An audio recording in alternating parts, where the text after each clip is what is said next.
খনি অঞ্চলের দাপুটে নেতা সব নরেন্দ্রনাথ চক্রবর্তী, বিধান উপাধ্যায়, অভিজিৎ ঘটক। ক্ষমতায় থাকার সময়ে এরা একজন জেন ঘাসফুল শিবিরের রয়্যাল বেঙ্গল টাইগার। ডিজিটাল অভিষেকের পেয়ারের নেতা নরেন্দ্রনাথ, বিধান মলয় ঘটক তখন শুধুই মমতা অনুগামী। ভোটের আগে মলয় ঘটক বুঝিয়ে দিলেন তিনি ওস্তাদের ওস্তাদ।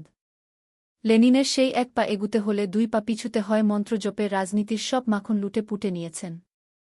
হারের পরে সবাই চাচা আপন প্রাণ বাঁচা মন্ত্রে দীক্ষিত হয়ে গেলেন। ভালো তৃণমূলের ভার এল ধর্ষণে অভিযুক্ত ঋতব্রতের কাঁধে। সবাইকে চমকে দিয়ে নরেন্দ্রনাথের সাথে অভিজিৎ ঘটককে ঋতব্রতের ঘরে দেখা গেল।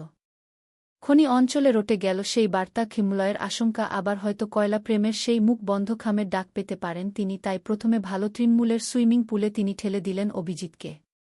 এদিকে আসানসোল নগর নিগম যায় অবস্থা। ভোলা সিং গিয়েছে জেলে, হেঁটেছে কোমরে দড়ি পরে। আর ডান হাত অসিত সিং, সেও গেল জেলে। ডুগডুগি বাজিয়ে হাঁটানো হল তাকে। বিপদের ঘণ্টা বাজতে লাগল ঢং ঢং করে।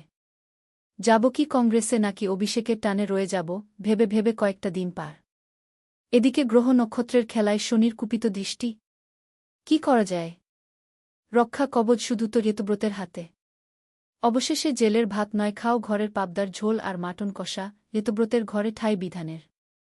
এরপরে কে? এরপরে কি মলয় ঘটক?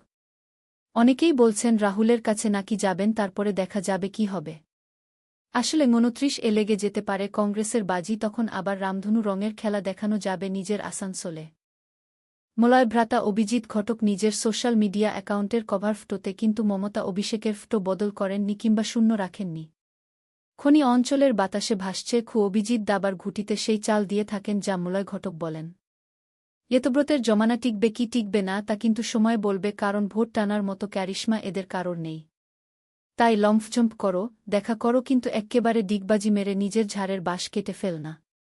হাতে তো কংগ্রেস আছে, সংগঠন বাড়াতে চাই তৃণমূলের দলছুটদের।